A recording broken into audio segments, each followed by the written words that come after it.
바벨탑과 제2 리듬, 문명 경제의 원형을 찾아서 뜨거운 메소포타미아의 태양 아래 인간은 점토 위에 갈대를 눌러 문양을 새긴다. 쐐기문자는 단순한 기호가 아니다.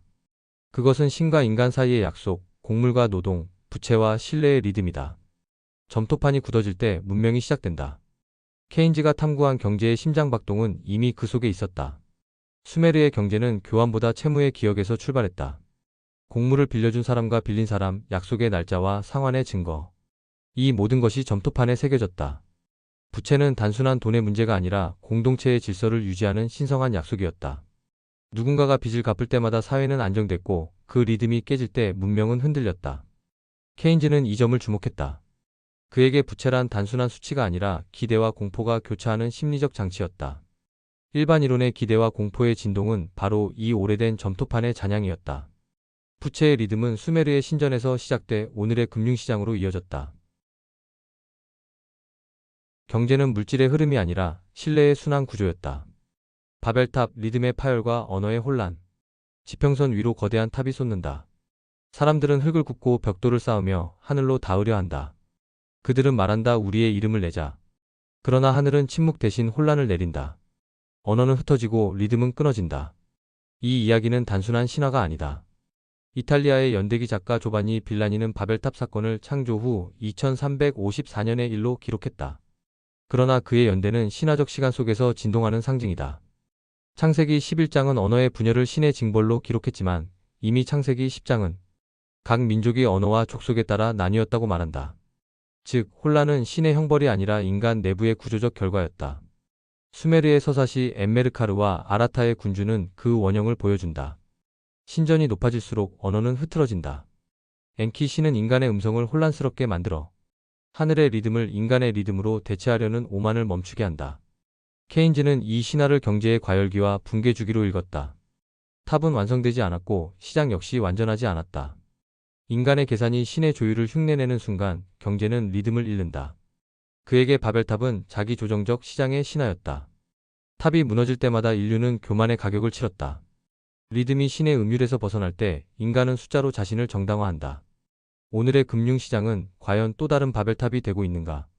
니체, 제2 리듬과 부채의 탄생. 시간은 수천 년을 건너뛰어 이제 바벨탑의 잔해 위로 니체의 목소리가 들린다. 그는 말한다. 죄는 부채와 같은 말이다.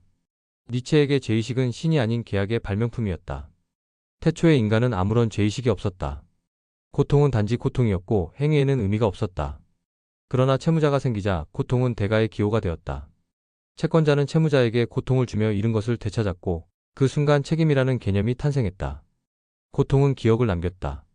그 기억이 양심이 되었고 양심이 죄를 낳았다. 채권자는 고통 속에서 쾌감을 느끼며 정의를 세웠고 채무자는 자신을 저당 잡힌 인간으로 만들었다. 이것이 바로 경제의 도덕화였다. 케인즈는 이 리듬을 현대 금융의 신용 시스템에서 읽었다. 은행은 부채의 회로를 통해 심리를 조작하고 시장은 도덕적 책임을 채무의 정당화로 바꿔버렸다. 이자율, 기대, 공포, 부채. 그것은 모두 수메르의 점토판에서 시작된 신의 리듬이 인간의 심리로 변한 구조였다. 오늘의 경제에서 우리는 여전히 제2 리듬 속에서 움직이고 있지 않은가? 케인즈, 잃어버린 리듬의 복원. 케인즈는 고전경제학의 냉정한 숫자들 속에서 리듬의 유기체를 보았다. 그에게 경제는 신의 질서를 대신한 새로운 종교였고 화폐는 인간이 다시 쌓은 작은 바벨탑이었다. 그러나 그는 알고 있었다. 탑은 완성될 수 없고 리듬은 다시 깨진다는 것을. 그의 일반 이론은 탑을 높이 쌓는 법이 아니라 리듬을 다시 조율하는 방법에 관한 책이었다. 그는 신의 음율을 흉내낸 시장을 조율하려 했고 그 속에서 문명 경제라는 새로운 신화를 써내려갔다. 케인즈가 보던 1930년대의 세계는 탑이 무너진 직후의 폐허였다. 근본이제가 붕괴되고 실업률은 치솟았으며 국제무역은 언어처럼 단절되어 있었다. 그는 그 속에서 리듬의 복원자로 나섰다. 경제를 다시 인간의 심리로 되돌리고자 했다. 경제는 신이 떠난 자리에서 인간이 만든 리듬이었다. 오늘의 경제, 다시 그 리듬을 잃어가고 있는 것은 아닐까? 바벨탑에서 케인즈까지 문명의 리듬은 되살아난다. 수메르의 점토판은 약속을 기록했고 바벨탑은 그 약속이 깨지는 순간을 상징했다. 니체는 그 파열을 죄와 부채의 리듬으로 해석했다. 그리고 케인즈는 그 오래된 리듬을 현대의 시장 속 심리와 통화 정책으로 재구성했다. 문명은 반복된다. 리듬은 파괴되고 다시 복원된다. 경제란 결국 신의 언어를 잃은 인간이 만든 두 번째 언어, 즉 기억되는 약속의 체계이다.